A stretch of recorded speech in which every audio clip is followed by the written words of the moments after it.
Modifier la Constitution aujourd'hui, c'est ouvrir la porte à la balkanisation de la RDC. Je vais être lucide et responsable. Modifier la Constitution maintenant serait l'erreur la plus dangereuse de l'histoire récente de la RDC. Pas parce que le texte est sacré, pas parce que le président n'a pas le droit d'y toucher, mais parce que le pays n'est pas entier et qu'un changement constitutionnel dans un pays morcelé crée mécaniquement une fracture nationale. Aujourd'hui, plusieurs territoires de la RDC sont sous occupation ou sous contrôle de groupes armés.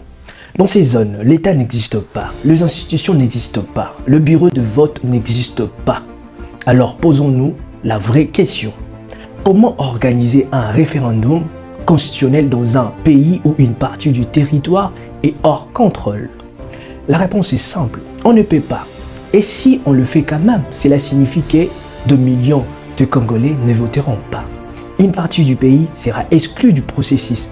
La nouvelle constitution ne sera pas nationale, elle deviendra immédiatement contestable. Et c'est exactement comme ça que commence une balkanisation. Quand une partie du territoire se retrouve en dehors du pacte constitutionnel.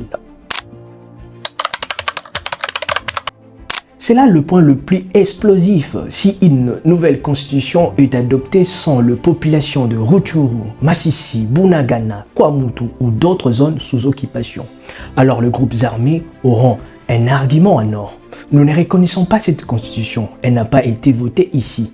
Et ces discours-là, c'est les carburants de la balkanisation. Parce qu'un groupe armé qui ne reconnaît pas la constitution ne reconnaît pas l'État, ne reconnaît pas les institutions, ne reconnaît pas l'autorité nationale.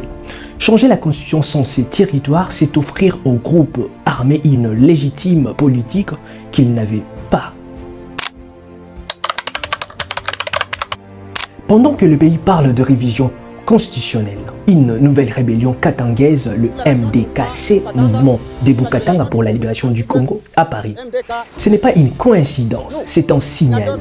Le Katanga a une histoire lourde, sécession, frustration politique, sentiment d'abandon, poids économique énorme. Quand une rébellion renaît au Katanga au moment où Kinshasa envisage de toucher à la Constitution, cela veut dire une chose, le pays est inflammable. Modifier la Constitution dans ces contextes, c'est donner au mouvement autonomiste un prétexte parfait. Kinshasa change les règles sans nous. Nous ne sommes plus liés à ces contrats nationaux. C'est exactement ce qu'il faut éviter. Une Constitution doit unir. Si elle exclut, elle fracture. Une Constitution, ce n'est pas un outil politique.